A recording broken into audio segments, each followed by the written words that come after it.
Jesus Christ.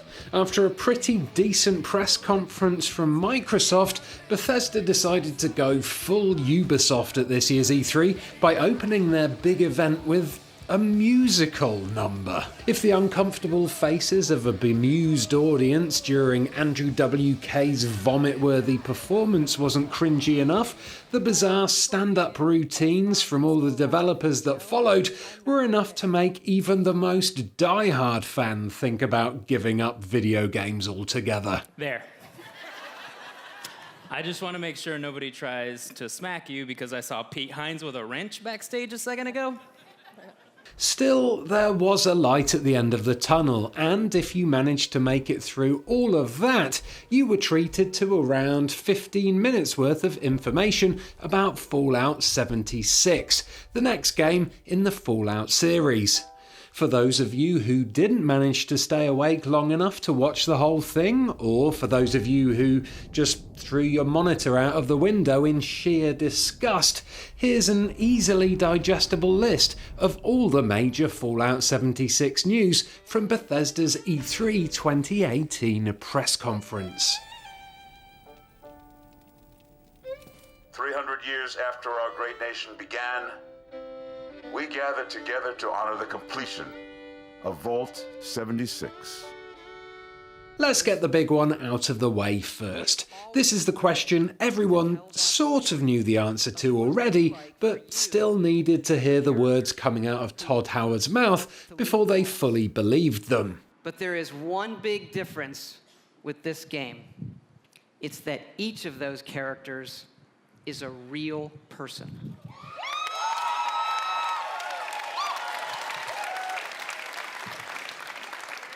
Because yes, Fallout 76 is entirely online. Yep, that's right. Fallout 76 is a multiplayer game. Confirmed.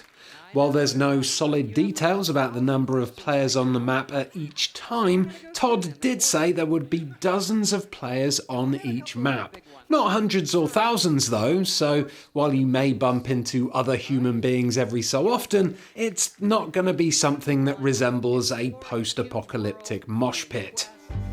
Almost heaven, West Virginia, Blue Ridge Mountains, Shenandoah River. We already had an inkling that Fallout 76 would be set in West Virginia, thanks mainly to the lovely cover of John Denver's Country Roads that played throughout the reveal trailer. But during the conference, Todd confirmed that this was indeed the location for the game. He also mentioned that the game map was 4 times the size of Fallout 4's Boston map, which is a pretty jaw-dropping stat in itself. We even got a brief look at the map later on in the presentation when Todd unveiled a special glow-in-the-dark map that comes with this special edition of the game. That glows in the fucking dark. Honestly, imagine being someone who whoops at a glow-in-the-dark map. You can't see it, but I'm shaking my head right now. The world of Fallout 76 features all new rendering, lighting and landscaping technology, which allows you to view distant weather systems across the map. Allegedly, there is 16 times the detail in Fallout 76's environment, although no one in the office had a clue what that meant, so hopefully Digital Foundry can shed some light on it when they decide to wake up ever. Now, most people don't know West Virginia that well. It is an incredible array of natural wonders, towns, and government secrets. The main quest in Fallout 76 has something to do with nukes. It turns out West Virginia has a lot of them, and for some reason, the overseer of Vault 76 wants to get her hands on all of them. This questline will take you through the 6 distinct regions of West Virginia, and each one has its own style, risks, and rewards.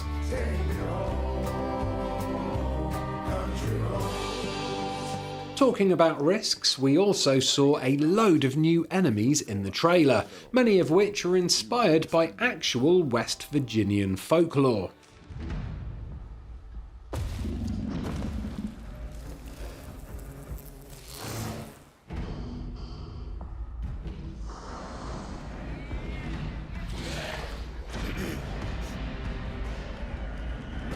The highlight for me though was the winged gargoyle-like Scorch Beast that seems to be the Fallout version of one of Skyrim's dragons. There's no I in nuclear wasteland.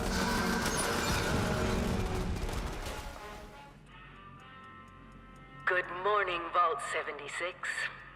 This is the Overseer.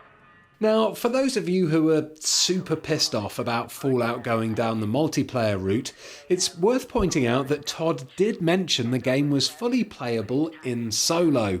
You can do all the standard stuff like the quest lines and levelling up, but it will be a bit more challenging if you decide to go it alone. What wasn't 100% clear though was whether you would be playing solo online or offline. If you can play solo offline, that's fine. But if the game forces you to play online, chances are it'll have to be in a populated world, so you'll still bump into and potentially have to fight real online players. Something that I know a lot of people out there won't be too keen about. Hopefully we can find out some more specifics on this point sooner rather than later. You are this country's best and brightest. But more importantly, you'll always be my family. Run like a rabbit, fly like a bee. Spinning off from that point slightly, it looks like VATS is completely absent from Fallout 76. There's really no way that system could be implemented in a multiplayer game, so instead of trying to rework it, it looks like Bethesda has just removed it entirely. If that's the case, this does point to the complete absence of a true solo option, which will lead to a lot of disappointed players.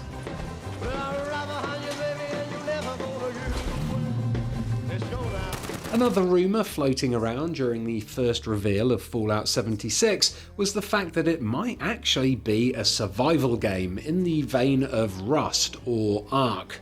Well, it turns out that rumour was correct as well, although the survival aspect won't be as hardcore as in either of those games.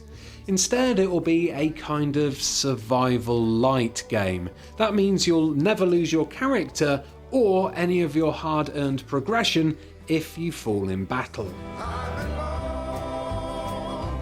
West Virginia, mountain mama, take me home, country roads. You can run like a rabbit, fly like a bee. The reason for this is down to the fact that, unlike Rust or Ark, your character isn't tied to one server. That means if you decide to join your friends in a game of Fallout 76, all your skills and progression will remain with you when you enter their version of West Virginia. If you haven't guessed already, Fallout 76 is both PvP and PvE. That means, along with all the mutated monsters you have to put up with, you're also going to need to watch out for human players who may turn out to be hostile, like this guy here who's named himself after Preston Garvey.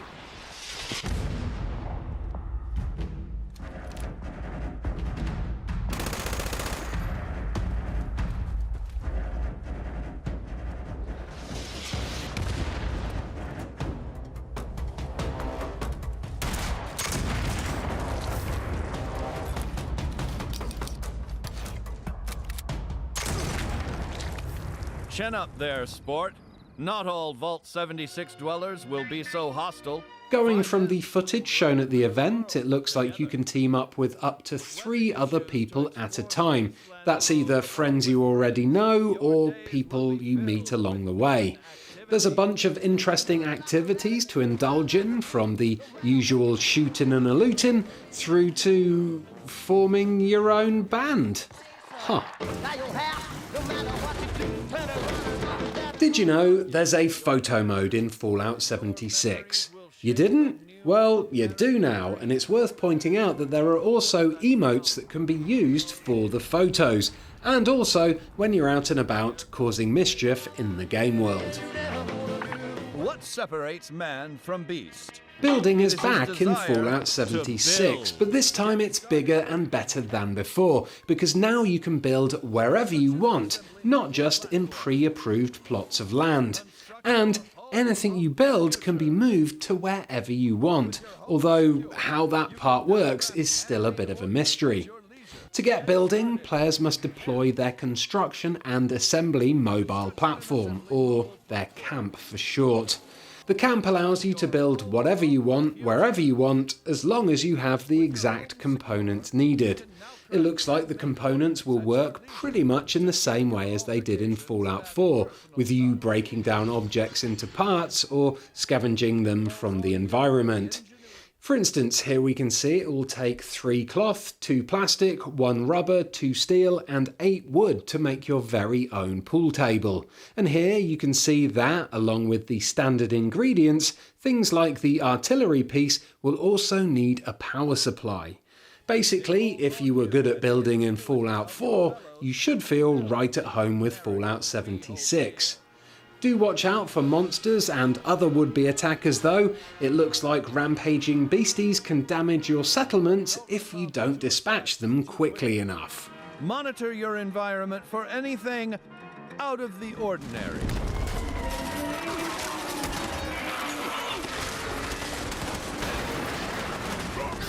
The home of tomorrow may undergo certain challenges. Nuclear armaments. So, what does every successful post-apocalyptic game need? Simple. Nukes, of course. Yep, you can get nukes in Fallout 76, and to do so, all you need to do is collect fragments of nuclear launch codes by killing human and non-human enemies. Once you've got all the fragments, you can take them to a nuclear launch site and use them to fire a missile. And you can aim it at whatever you want, including other people's bases that presumably they've spent ages building.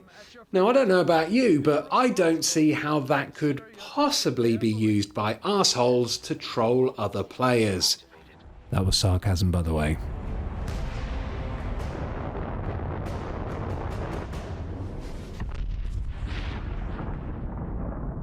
It looks like firing the missiles has another purpose though. According to this little animation, the fallout of a nuke will uncover new and dangerous materials that should allow you to build bigger and better things. As long as said materials don't kill you first, that is. Yet these rewards don't come without risk. We're gonna need your help. Turns out there's a beta for Fallout 76 on the way. There were no details on when it will start or who can join in, but there is one, and it's coming sometime in the future, so keep your eyes peeled for opportunities to sign up for it. Because evidently, these online games are hard, they can have some nasty issues. I read on the internet that our games have had a few bugs. Okay, I think I've done enough talking for one night, so I'll let Mr. Howard himself fill you in on the final point. Over to you, Todd. When is this game coming out? We're excited to say that it's coming out this year, November 14th. Life is all there. Alright, those were the biggest bits of info from the Fallout 76 section of the Bethesda press conference.